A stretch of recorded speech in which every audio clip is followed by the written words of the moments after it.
everybody, and welcome to IWC Spotlight. I'm your host, Nick Lendl, and I'm so excited to talk to our guest today to not only talk about the evolution of her character on screen, but the evolution of her as a person off screen, which you're about to find out. Very interesting and a very humble human being. And that's not something I would have said about her 6 months ago, but times have changed. And please welcome in the queen of the silver screen, Katie Arquette. What's up, Katie? Hey, how's it going? Thanks for having me. Absolutely. So before we get into anything, it's been a while since I've seen you in person. What have you been doing during this lockdown situation to keep busy? Social distancing, also binge eating, binge watching everything on every type of network. But also I'm starting to really love these home workout videos I find on YouTube. There's literally everything with equipment, without equipment. And it's, I don't know, I'm feeling some burning in some areas. So it's definitely working. Yeah, I started to notice the more I talk to people and the difference in people during the lockdown that don't have kids versus people that do have kids, because I'm home all day with my daughters. My wife is still working, fortunately, so she's gone every day, but I'm home all day, all night with my girls, and it's a blessing. I'm getting to spend a lot of time with them, but a lot of the times, I need to take a break. I need to take a step away, but I look at the flip side, and if I didn't have kids, if I wasn't married, I would be so bored because, I mean, between you and me and anybody that's watching this, I haven't seen the inside of a gym since probably 2013.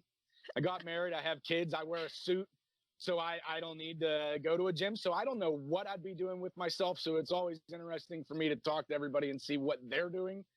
Because even myself being home with the girls, I'm at the store as much as I can. I'm taking drives. I can only imagine what it's like for other people, but it seems like you're keeping pretty busy. So good for you. I'm trying. I mean, I have a fur baby, but that's not quite the same as having an actual human baby. But I'll take one of yours. Keep me occupied for the day. I'm a good babysitter. Yeah, that's totally fine with me because me and my wife could love a night out. We actually just celebrated our anniversary, and we were supposed to be on a Aw. cruise. Yeah, we're supposed to be on a cruise, but obviously that didn't happen. So instead, we got Chinese food, and we were watching Disney Plus with the girls. So, but it was nice. So I can't really complain. So let's take the Aw. focus off me. Let's talk about you. No one really wants to hear what I have to say. So you're obviously a professional wrestler. When did this love of wrestling start? Were you always a fan, or was there a certain point in time where you were kind of turned on to professional wrestling from a friend or family member, whatever it may be?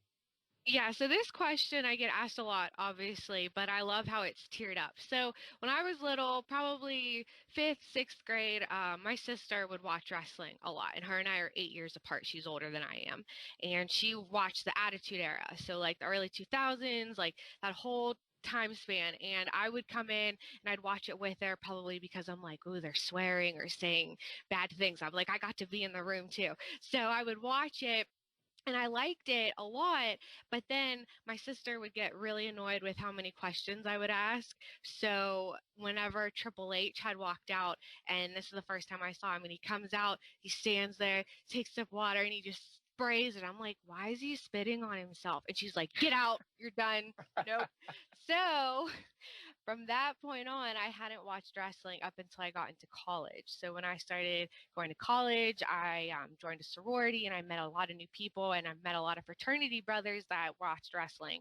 So I got back into it and fell absolutely in love with it. And through mutual friends, I found IWC and had a tryout, and I've just fell in love with it ever since. And am I right or wrong? You have a background in theater also, don't you? I do. I went to Cal U for theater. Which is, I mean, you can't get a better prereq for going into the wrestling business than theater. You're in front of people, you're memorizing lines, you're doing everything other than taking bumps. So I think theater was probably the perfect place for you to start. Oh So, yeah, absolutely. so when you're doing theater, when was it that you decided? You said you through a mutual friend you fell into IWC. When was it that you decided that you wanted to actually start training and actually, do this? I think it was probably when I had switched my major to theater, my sophomore year of college. That was what I wanted to do originally, but through the grapevine and high school boyfriend and unsupportive family members, I eventually switched my major to theater, and that's when I had found IWC. And after taking a couple classes and really diving down into what wrestling really is from an adult perspective versus a kid's perspective, I said, you know what, I really want to do this.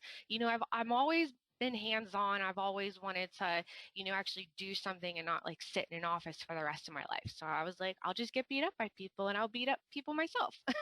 So it kind of worked out when I had switched my major and I said, you know what, I'm going to do this. I tried out and I said, this has been the best year and I'm excited to see where it takes me. And another thing to bring up is because there's a lot of women that come through IWC, you are a homegrown talent. You trained at IWC. Excuse me. Do you have any other training anywhere else, or was it all IWC? It's mostly IWC. There really wasn't anything, the physical part of it was mostly through IWC. I hadn't really gone a whole lot of other places, but with the theater part of it, like I had school and I took a lot of physical movement classes. So along with, just taking the bumps and doing the different roles and, going through the psychology of it and the tiptoeing, I was able to learn through physical movement through theater because you miss the little things. You always want to go back to the basics and, what makes it believable? And it's like, yeah, you can bump perfectly, but did it actually, you know, you know? Well, you talk about your training in your class. Who was all in your class that some of the names that the people watching might know that trained alongside you in those couple years ago? So I trained with, I believe, 5 other people or 6 other people. So we have Billy Ruxpin, we have Officer Dan Murphy, we have Daniel Hooven, who was my first friend at IWC. So, and there was Calvin There's Couture. a whole episode about that. I'm sure we could get into hours about Daniel Oh Hooven yeah. stories. Oh, My absolutely. God. So there was Calvin Couture, and then Jinx, also known as Ziggy Heim, and Jamie Jameson. And that's awesome because when I talk to people and I ask them who they trained with, who was in their training class, they might say, "Oh, well, this guy dropped out, this guy, but you might know this guy, or I trained with this guy." What's awesome about your class, and I was there to see every single one of you debut, and we're going to get into that in a little bit. But what's awesome about your class, and is really something to speak of, is that all of you are still wrestling. All of you are still doing this. No one has given up per se. No one has, thought, oh, maybe this isn't for me. You obviously all had the passion to do it, and you're obviously all still doing it. So that's a testament to the class and your trainers as well. Oh, absolutely. I can't believe because that's all I heard going into it. So, starting off with 6 people, and then Jamie Jameson came in about 4 months in because he was training somewhere else to begin with. I'm like, all Yeah, right. he's always late. Yeah, he's always late too. I'm like, okay, there's 7 of us. What 3 are going to make it? Because that's all you ever hear is like people Yeah. drop, and you only ever have like maybe 3, maybe 4 people that actually get to the debut, and then who's still there a year later. And then, yeah, both of my trainers are still actively wrestling, and they're making face everywhere else. And we can pull back the curtain a little bit. Talk about who the trainers are right now in IWC because they're some pretty familiar names. Oh yeah, absolutely. So my trainers were Chris LaRusso and Andrew Palace, and they are still kicking it with all the new trainees coming up, and it's pretty exciting. They know what they're doing. Absolutely. And, thinking of 2 better trainers, you can't really come up with names because the polarizing differences between the 2 as characters as well. Andrew Palace is this hyped up, they call him the Spasmanian devil. He's running laps around the ring. Chris LaRusso is more of a cocky, slow, methodical heel character. And he's been doing it a long time. Chris LaRusso has been around the block. I can't say enough nice things about Chris LaRusso. And you won't hear me say that on the air for IWC, but I can't say enough nice things about Chris LaRusso, and it's definitely something to attest to because a lot of things I hear. No, I haven't been trained to wrestle. I've taken bumps. I've had a few matches, but matches. Um, but I've never actually been trained. But I've heard that one of the worst things that could happen is when you're going to work for a new promotion and they ask who trained you, and you say the guy or the woman, whoever it was that trained you, and they say, who was that? I don't know. I never heard of them. That's the worst thing. And every single time I brought up Chris LaRusso's name to anybody, oh, okay, yo, I know Chris LaRusso. I know Chris LaRusso. So that's something to put in your back pocket too, where you don't have to worry if you're getting into these bigger companies and they ask you who trained you, you can say confidently Chris LaRusso because they're going to know who he is. And that's the end of me putting over Chris LaRusso. We're going to stop Yeah, we're going to stop right there.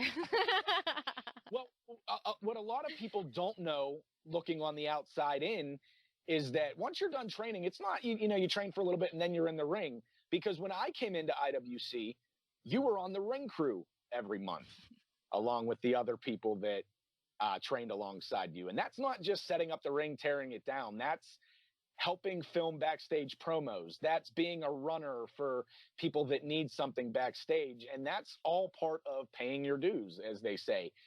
Talk to some people about what it's like to be there early.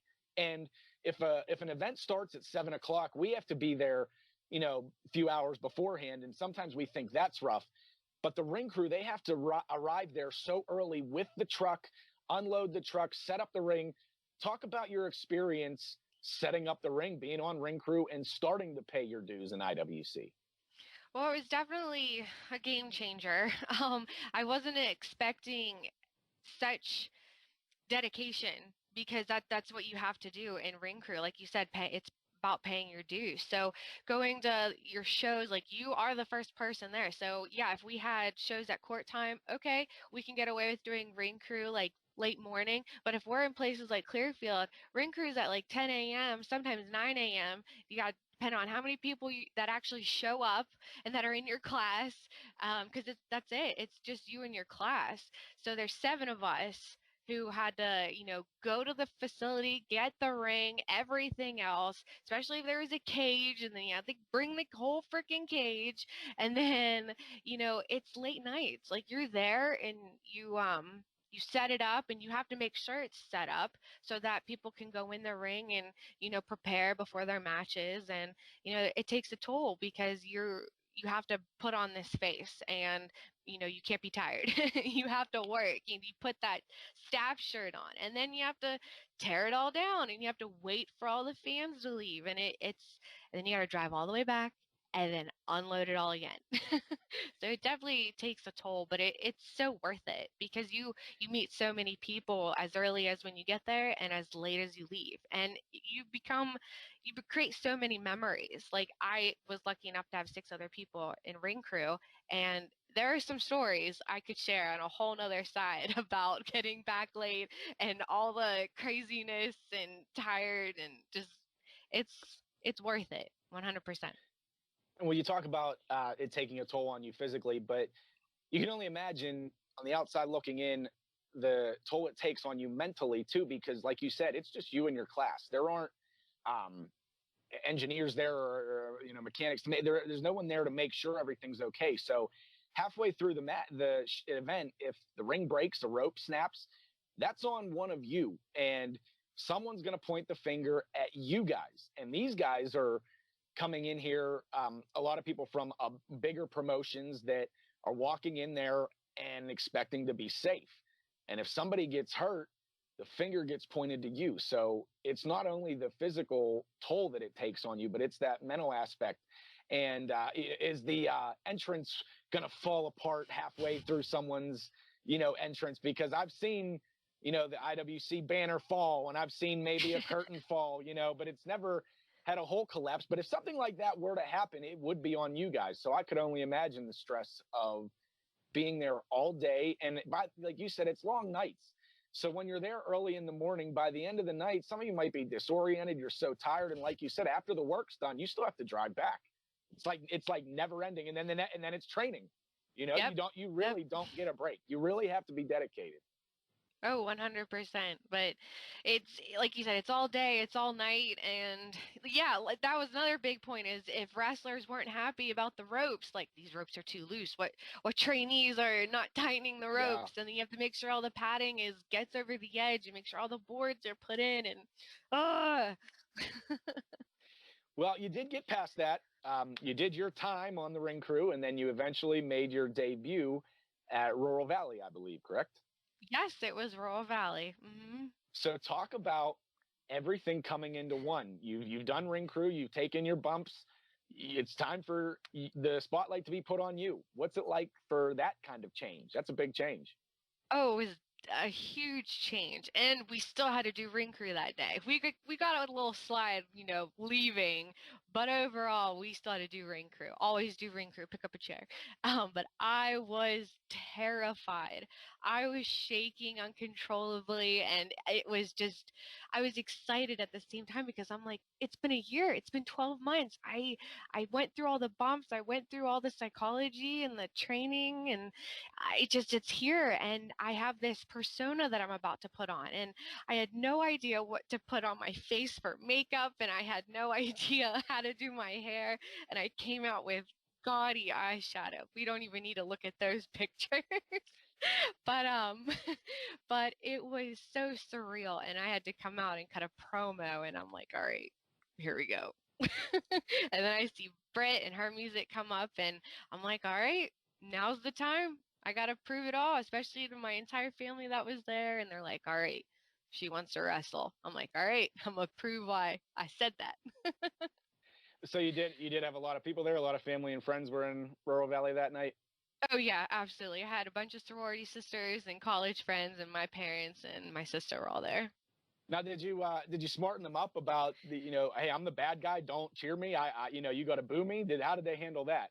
I did. I said, you have to boo me. And they're like, what? Why? What do Blah, you blah. And mean? then I Yep. would have to like explain it. And I'm like, you're doing me a favor and you're doing good by me by booing me. I promise. Absolutely. That's the hardest thing too, is because people don't get that either. They think that I want to cheer my daughter or my sister, whoever it is, and I want to be happy, and they don't get it. Maybe your sister probably got it. Your sister definitely probably understood. Yeah, she got it. She was upset that she had to boo instead of cheer, but she's like, all right, I'm gonna be the loudest booer there. Well, it's different now because they have a different experience because now they can get away with cheering you. So I guess they're happy Yes. about that now. Very, Totally very different happy. vibe. So we talk about your debut, Rural Valley Proving Ground, and you've only improved since that debut match. And some aspects to the Arquette character evolved to the point of adding Calvin Couture to the mix, adding Elijah Dean, the Man Dime, who have since broken off onto their own and they're doing great things. But what I want to talk about is you want to talk about pressure. You want to talk about being nervous. I want to talk about your match with LuFisto, who is an absolute legend that you got to step into the ring with. And it was a steel cage match. What were your thoughts going into that match? Not only a legend, but a steel cage match. Because that was your first steel cage match, right? Oh yeah, it was my first steel cage match in my very first year of debuting. So only maybe 4 or 5 months later, they're like, "We're gonna throw you in a cage with, LuFisto, who has been wrestling for as long as I've been around." um, and it was very exciting and definitely something I'll never forget. I learned so much from her in that one match, and it's a different kind of match. It's a cage match. So there's a whole different psychology to it, but it was it was a lot of fun. I think her and I definitely put over many different aspects of it, and it's definitely a whole nother dance. And she's phenomenal. I can't believe she's been around as long as she has, and I learned so much from her. And I would love to get a rematch because I almost had it, almost. Well, you talk about you almost had it then, but it eventually did happen. You did become IWC Women's Champion. What was it like to find out, hey, tonight's the night, everything I've worked for, every bump I've taken, every ring I've set up, I'm going to be the women's champion. Talk to me about that day. That day reminded me of my debut because it was against Britt. It was for the title, and it was amazing. I look back, like these three matches you're talking to me about right now. Anytime someone asks me, "What's your favorite match?" These are the three matches I bring up because I just can't pick one. That night was it was so amazing, and going back in the ring with Britt, and how much I had changed um in those like year and a half, and getting to be able to just make up for all the mistakes that I had made the first time around, and putting all of my knowledge and my new resources to the test. And that whole day was very mind blowing considering David Arquette was there, and he actually came, and he helped out so much, and he is the most humble, most down to earth human being I've ever had the pleasure of meeting and being able to work with. And he put the whole thing together, especially when he came out and was the ref, and he had the fur coat, which is right here. Um, as I, 1, 2, 3, or she tapped rather, but they rang the bell, and he was like, "This is for you," and I was like, "Oh, haha, thanks." He's like, "No, no, like I bought it for you today at an antique mall," and I'm like, "What?" And I was like, "What?" And then I'm dripping sweat and I'm exhausted, but he put the coat on me and I wore it proudly, and that moment was something I will never ever forget, and I'm so happy it happened. David Arquette, such a cool guy, and he gets a lot of crap because he was a WCW champion, which that wasn't his idea. Obviously, he knew the Right. backlash that was going to happen, but he's making up for it. I mean, the guy has been wrestling on the indies sporadically to show that he does have a passion for this. And other than that, a little sidebar here: Ready to Rumble, still one of my favorite movies of all time. David Arquette in that movie. And the only thing I wish I could change about that was I wish it was a WWF movie versus a WCW movie, because I was never a WCW kid, but I loved that movie. I watched it over and over. But I digress. But anyway, how did that come to be? How did you get David Arquette to Court Time? Because it all started with a little tweet, right? Yes, it all started with a tweet by Mr. Daniel Hooven. It was promoting the cage match with LuFisto, and Hooven just tweeted something out about the match graphic, and he tagged David, thinking like, "Oh, he'll see it maybe." And he's like, "Who are you rooting for?" And he's like, "Go Katie," and he retweeted it, and everything started to blow up.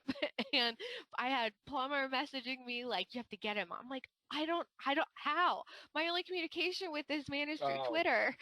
That's the classic Plumber. "Oh, you have to get this guy for me." Like, I can just, same thing with you. Like, you just pull somebody aside. "Hey, you want to do this?" I don't know how to do that. I can definitely see Plumber. He's done that to me. But to think that tweet, that response from him, that would have been good enough, But the guy showed up at Court Time. Like you said, he showed up, put the referee shirt on. He bought you a freaking fur coat. A real fur coat. Yes, that you still wear to the ring. Like, what a cool guy. What a cool story for everybody. Oh yeah, it was so much fun getting to this whole process within a year time span of him actually sending out a tweet and then actually coming in and putting a ref shirt on. It was amazing. I messaged him thinking he wouldn't respond. I was like, "Hey, you want to come to the show?" And he's like, "I can't make it. I'm busy, but I'll send a video." And I'm like, "Okay, that works." Yeah. And then I messaged Plumber, and he's like, "Get the video." I'm like, he has to record it first. Hold on. Well, speaking more about that night, did your parents, your family, your sister, et cetera, did they know that you were going to win, or did you tell them you have to wait and see, or did you tell them I'm going to lose? What's the old Katie Arquette trick to getting getting her family to be surprised? I didn't tell them because I had, every time I wrestled Britt, I lost. So that's what they constantly saw. And then, Britt wasn't around for the series of months. So I kept, winning, and I was dominating and going up into November. And my dad looked at me one-on-one and was like, "Are you going to lose?" And I'm like, "Dad." So I looked at him and I said, if I tell you you will be happy on Saturday, will you still come? He said, okay, I'll come. I said, but you can't tell anybody. He's like, okay. All right. So they Yeah. honestly didn't know, but they had a feeling, but they're like, oh, if she loses, I'm going to be mad. I'm not going to come anymore. Well, you talked earlier about your debut, your training, all that earlier, and your family kind of, okay, she's trying this wrestling thing, rolling their eyes, whatever the deal may be. Once you became champion, was it finally that light bulb going off for them? Like, all right, like she's making progress in this. This isn't some pipe dream anymore. She's the IWC Women's Champion, and I'm happy for her, not just she's doing this wrestling thing. I think so. I think that might have been the match that really pulled them over. I mean, at that point, I had been wrestling for a little over a year, and they're trying to, they're still coming, they're being supportive, they're sharing all of my stuff. But I think that night, seeing that, I got David Arquette to be there, and I'm the champion, which means that I'm going to continue to wrestle here and be a part of everything. I definitely think that was the moment that they're like, you know what, this isn't just a pipe dream. I think she's actually going to do more with this and really go for it. So, and they're all very, very, very supportive now. And you can't ask for more than that, especially from a parent's point of view, or someone that hasn't watched wrestling that's just going to see their friend Katie do this thing she does on the weekends. For someone, especially at the beginning, what do you mean you got to drive here at this time? What do you mean you're not going to be home till this time? And you're getting paid how much? Yep. It's hard to grasp. But once you start wrestling in different states and getting the mainstream, once you get David Arquette to acknowledge you, you're making some progress. And now it's a totally different vibe for your parents, for the fans, for everybody watching you, because since your debut in IWC a few years ago, you've been a heel, you've been a bad guy, you're used to the people booing you. But over the last few months, that's changed. And now Katie Arquette is a solid fan favorite. You have what was the Arquette entourage leading you to the ring every month. Now you have your Arquette entourage, and it's the fans. Talk to me about what it's like to be a good guy versus a bad guy. Which do you prefer? Oh, it's definitely a big change going from booze to yay and Katie's gonna kill you. That little girl from the one match against Queen Aminata was adorable. I don't know, honestly. I can definitely say one is easier to do than the other. I mean, it's easy to get people to hate you. You can just say like, "Oh, screw you," and everyone's like, "Oh, I don't like them." But getting people to be like, "Hey, look at me, cheer," and it's like, why? But so I definitely think there's one that's easier than the other, but I love being cheered. It's that positivity, that energy where people are like, I like them. I actually do like them. It makes me feel good. But that also puts more pressure on me because I'm like, all right, what do I have to do differently now for them to keep cheering for me? It's funny you say that, because a lot of people I talk to, I feel like more so than not, a lot of people prefer being a bad guy. A lot of people I know get that fire and that adrenaline rush from people booing them. So for you to say, "Oh, it fires me up when they cheer me," that's interesting to say, because you're one of the first people that I've honestly heard say that. And obviously, you mentioned it's a lot easier for someone to not like you. If someone's on the sidewalk, I go up to them, slap them across the face, and call them an asshole. They're not going to like me. Okay. But if someone's standing on the side of the street and I go up and I shake their hand and say, "Hi, I'm Nick. Nice to meet you," they still might not like me. They're saying, "This guy's a friggin' weirdo. What the hell's wrong with this idiot?" So I get what you're saying. It's a lot easier for someone to dislike you than to like you. But you're doing great you do great at both. Me personally, I don't know whether I prefer you as a good guy or bad guy character, because I think you're one of the few people that both work for you. And that's a testament to yourself as a person.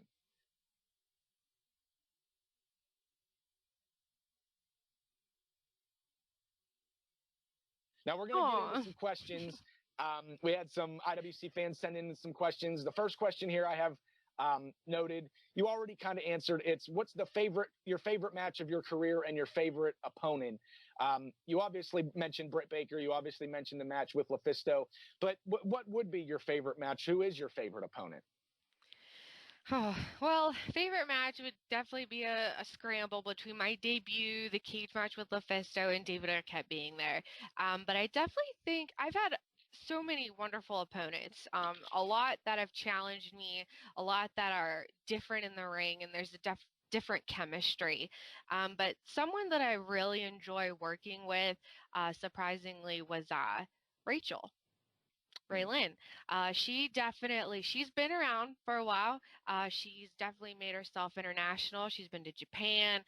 She was supposed to be in the UK this summer. Unfortunately, that didn't happen. But she knows what she's doing in the ring. She's definitely confident and she's strong and she puts everything out there and she wants to make herself look good, but she also wants to make you look good. So the chemistry with her is definitely one of my favorites. I feel like there's an understanding in the ring. If we get lost or if things aren't going the way we wanted to, we can definitely get back to where we need to be. So I definitely want to say Raylan is one of my top favorite people to get in the ring with.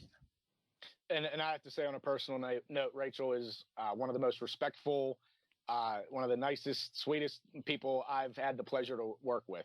And I like a little story I'll never forget.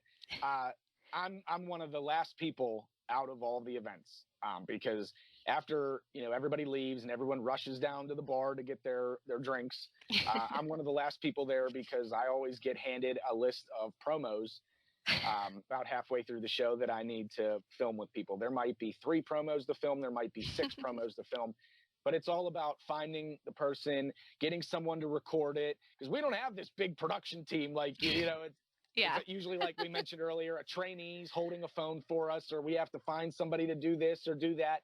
And a lot of times I get to the Carriage Inn where we go and we have our officially sponsored after party. I got to get that plug in. But a lot of times I get there and the kitchen's closed, which sucks for me because I don't get to eat and whatever the deal is. And I'll never forget the one time we were just talking, and she was saying, "Oh, I'm going to eat this, and I can't wait to eat this, and I can't wait to do this." And I said, "Oh, well, I'm probably not gonna get there in time to eat." And when I did get there, the kitchen was closed, but she had ordered me an Italian hoagie. And like I had mentioned earlier, like I was like, "Oh man, I could go for a friggin' Italian hoagie right now at intermission." And she had ordered me an Italian hoagie, and it was sitting there waiting for me. And she's like, "Here, I got this for you because I knew you wouldn't be here." And that was something like she didn't have to do that at all. Like that, and that's the kind of person that Rachel is. Really cool girl, and that's really cool of you to say such nice things about her, keeping you right where you need to be in the match. And I've seen her do that for a lot of people over the last few years. So we move on to the next question, and I love this question, especially with Britt Baker, not with the company anymore, with AEW now on TV every week. Do you feel that this is your division now? We mentioned earlier you are homegrown IWC. You're former women's champion. A lot of people come in and out, but you are there every month. And this isn't a cocky thing. I don't want you to lie because you don't want people to think that you're a jerk. I want the honest answer. Do you think this is your locker room now? This is your division? I could definitely say, with I could say with confidence, I could definitely see how the roles have switched. Britt, she was one of the first female wrestlers at IWC and really, made the company what it is. She was the first women's champion there. And now she is doing amazing things on AEW now. But I definitely think that I've taken that spot, that role. I am there every single month. Even when I don't have a match, I'm in the locker room. I'm there. Even if I, have an opportunity somewhere else, most of the time I will go to IWC depending on where the booking is, but I'm always there. And, I think that's why I went from a heel to a face after everything because I was the constant. I was there all the time, every month. So I think that the fans knew that and they're like, I don't care if she cheats to win. I'm going to cheer her because we like her. She's the one that's here all the time. She's the character that we know. So I definitely can say that it's my locker room. I definitely feel that the women's roster has grown significantly. And I think that starting with Britt and has evolved into what I feel I've made it, I felt like we're bringing in other women wrestlers who are becoming more constant. So there isn't just a one woman show anymore. You have Raylan, and Queen Aminata has been coming around more. So, yeah. And I've brought up on this show before, there's a lot of diehard IWC fans that have been there for years that, you know, are in the same seat every month. And it's hard to please them. And it wasn't because, you know, something bad happened to you and everybody felt bad and, oh, now we're going to cheer Katie because that happened to her and we feel so bad for her. It was organic in the sense that they see past your character. And I can name some names, but I don't want to because they'll just get a big head. But there's some fans, and you know who you are, Bradley Ruthers, that come to every show and they look through your character. They see that whether Katie's a good guy or bad guy, Katie's here every month. Katie's putting on great matches. Katie's devoting so much to her character and investing in herself so much that I don't care if she's a good guy or bad guy, I'm going to cheer her. And they're going to have to turn this chick into a good guy because everyone's going to start respecting her. And that is exactly what has happened to Katie Arquette over the last couple months. It wasn't just, you know, a flick of the switch. Yeah, I can agree with that. And thanks. Oh, you're so sweet. But I agree. These are the questions. That's not me. These are the questions. Okay, I have one more question for you.